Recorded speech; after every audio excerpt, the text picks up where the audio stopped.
Class 11th के chemistry के लिए इस नए लेक्चर में आप सभी का बहुत बहुत स्वागत है। चैप्टर हमारा चल रहा है हाइड्रोजन और आज के इस वीडियो में हम डाई हाइड्रोजन जो कि हाइड्रोजन मॉलिक्यूल ही है उसके कुछ यूजेस के बारे में बात करेंगे। और यह वीडियो आपके लिए बहुत आसान होने वाला है क्योंकि बहुत सारी चीजें आप हाइड्रोजन के प्रीवियस वीडियो में जो कि हाइड्रोजन के प्रॉपर्टीज में हमने पढ़ा था वो बहुत सारे टॉपिक्स जो है बहुत सारे पॉइंट्स जो है वहां से मिलता जुलता होगा। तो ये आई थिंक कि आपके लिए इजीएस्ट टॉपिक होगा इस पूरे चैप्टर में।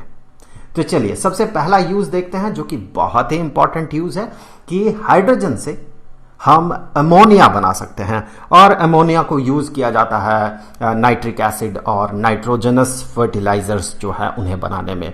नाइट्रोजनस फर्टिलाइजर्स मतलब वो सारे फर्टिलाइजर्स जहां पर कि नाइट्रोजन हो। चलिए जैसे कि पिछले वीडियो में भी हमने ये रिएक्शन देखा था कि हाइड्रोजन डाई हाइड्रोजन और डाई नाइट्रोजन के रिएक्शन में अगर हाई टेम्परेचर में 673 केल्विन, हाई टेम्परेचर में हाई प्रेशर में अगर आयरन को कैटलिस्ट की तरह यूज किया जाए तो हमें मिलता है अमोनिया। और इसी अमोनिया को यूज किया जाता है नाइट्रिक एसिड और फिर नाइट्रोजनस फर्टिलाइजर्स बनाने में। तो ये हाइड्रोजन का एक बहुत ही इंपॉर्टेंट यूज है। उसी तरह से ये डाई हाइड्रोजन जो है हाइड्रोजन बेसिकली ये जो है इससे हम वनस्पति घी बना सकते हैं।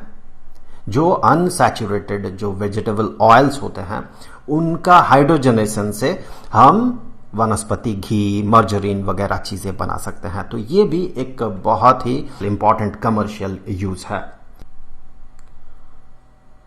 उसी तरह से हाइड्रोजन को बहुत सारे ऑर्गेनिक केमिकल्स बनाने में यूज किया जाता है। यहां पर अगर रिएक्शन आप देखें तो आप ये पाएंगे कि ये जो है हाइड्रोजन और कार्बन मोनोऑक्साइड इसका जो मिक्सचर है इस मिक्सचर को हम क्या कहते हैं, सिंथेसिस गैस या इन शॉर्ट सिन गैस। ये हमने 2 वीडियो पहले देखा था कि इसका बहुत ज्यादा इंपॉर्टेंस है। बहुत सारे ऑर्गेनिक कंपाउंड को सिंथेसाइज किया जाता है इस मिक्सचर से, इसीलिए इसे सिंथेसिस गैस और साथ ही साथ इसे वाटर गैस भी कहा जाता है। तो यहां पर उसी तरह का हमें एक बहुत ही इंपॉर्टेंट रिएक्शन दिख रहा है कि हाइड्रोजन और कार्बन मोनोऑक्साइड इसका रिएक्शन हो रहा है कोबाल्ट के प्रेजेंस में, तो हमें मिलता है मेथनॉल। मेथनॉल CH3OH मेथनॉल हमें मिलता है। तो ये भी हाइड्रोजन का एक बहुत ही इंपॉर्टेंट यूज है। उसी तरह से आप देखें कि हाइड्रोजन इसी से तो हाइड्राइड्स बनेगा। तो मेटालिक हाइड्राइड या मेटल हाइड्राइड्स बनाने में हाइड्रोजन का एक बहुत ही इंपॉर्टेंट रोल रहेगा। एक एग्जांपल देख लेते हैं जैसे कि हाई टेम्परेचर में, बहुत ही हाई टेम्परेचर में हाइड्रोजन सोडियम के साथ रिएक्ट करता है और सोडियम हाइड्राइड बनाता है। इसी तरह से और भी खासकर S ब्लॉक एलिमेंट्स के साथ ये इस तरह का रिएक्शन करता है और उसका हाइड्राइड्स बनता है। उसी तरह से आप देखें कि हाइड्रोजन क्लोराइड जो है ये बहुत ही इंपॉर्टेंट एक केमिकल है, बहुत ही यूजफुल केमिकल है। इसे बनाने में भी हाइड्रोजन का यूज होगा। हाइड्रोजन जब क्लोरीन के साथ रिएक्ट करेगा तो ये HCl बनाएगा। तो इस तरह से हाइड्रोजन को हाइड्रोजन क्लोराइड बनाने में भी यूज किया जाता है। उसी तरह से अगर आप देखें कि बहुत सारे हैवी मेटल्स जो हैवी मेटालिक ऑक्साइड्स जो है उन्हें वो मेटल्स में रिड्यूस करता है हाइड्रोजन। हाइड्रोजन एक रिड्यूसिंग एजेंट है। सारे मेटालिक ऑक्साइड को तो नहीं कर पाता है, बहुत सारे मेटालिक ऑक्साइड्स को ये रिड्यूस कर देता है। एक एग्जांपल जैसे कि ये क्यूप्रिक ऑक्साइड जो है इसे हाइड्रोजन जो है रिड्यूस करके कॉपर में कन्वर्ट कर देता है। तो इस तरह से हैवी मेटल ऑक्साइड्स जो है उन्हें ये रिड्यूस करता है। ध्यान रखें सबको ये रिड्यूस नहीं कर पाता है। जो केमिकली कम रिएक्टिव हो उसके ऑक्साइड्स को वो कर देता है रिड्यूस। आगे बढ़ते हैं। चलिए ये जो हाइड्रोजन है हाइड्रोजन को आप वेल्डिंग मशीन्स देखे हैं। वेल्डिंग मशीन्स वेल्डिंग के लिए यूज किया जाता है। सो हाइड्रोजन को वहां पर यूज किया जाता है। 2 तरह के वो वेल्डिंग मशीन्स होते हैं।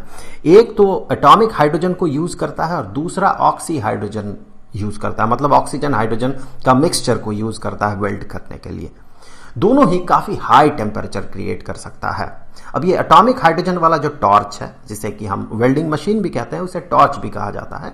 सो एटॉमिक हाइड्रोजन टॉर्च जो है वो बड़ा इंटरेस्टिंगली काम करता है कि उस मशीन के अंदर मशीन के अंदर इलेक्ट्रिक आर्क रहता है, जो कि हाइड्रोजन मॉलिक्यूल्स जब यहां से पार होता है तो उसे एटम्स में तोड़ देता है, हाइड्रोजन एटम्स में। अब उसी को हाई प्रेशर में बाहर निकाला जाता है। जिस सरफेस को वेल्ड करना होता है हाई प्रेशर में उस सरफेस तक भेजा जाता है। अब ये हाइड्रोजन बाहर निकलते ही ये फिर से रिकम्बाइन करता है हाइड्रोजन एटम्स और हाइड्रोजन मॉलिक्यूल बनाता है। इस प्रोसेस में ये बहुत एनर्जी रिलीज करता है। इसीलिए इस सरफेस में जहां पर कि ये कंबाइन कर रहा है, रिकम्बाइन कर रहा है हाइड्रोजन एटम्स, यहां पर टेम्परेचर 4000 केल्विन तक पहुंच जाता है। सो ये बहुत हाई टेम्परेचर है और इतना हाई टेम्परेचर हमें चाहिए होता है वेल्डिंग करने के लिए। तो इस तरह से ऑक्सी हाइड्रोजन टॉर्च जो है वो काम करता है, माफ कीजिएगा, एटॉमिक हाइड्रोजन टॉर्च जो है वो काम करता है। ऑक्सी हाइड्रोजन टॉर्च में क्या होता है, एक चेंबर रहता है हाइड्रोजन के लिए और दूसरा चेंबर ऑक्सीजन के लिए। इन दोनों को बाहर निकाला जाता है और ऑक्सीजन और हाइड्रोजन रिएक्ट करके H2O बनाता है। और यहां पर भी चूंकि ये जो रिएक्शन है ऑक्सीजन का हाइड्रोजन के साथ जो रिएक्शन है जिसमें कि H2O बनता है, ये रिएक्शन जो है बहुत ज्यादा एक्सोथर्मिक है, बहुत एनर्जी निकलता है यहां से।